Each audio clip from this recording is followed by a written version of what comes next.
Константинова.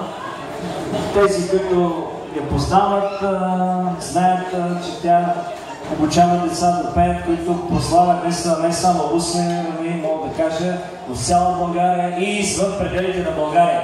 Сега искам да ви представя едни много талантливи, малки деца, които са малки, ама с големи гласове. Вашите поизметни за Марина и за Мишо, които там вече ще поздравят младоженците с две песни. Всичко е доста импровизирано, защото в последните минути станаха тези неща, но няма значение. Вълнувате ли се? Нормално, аз съм така всеки път. Само че не пея. Забравяме.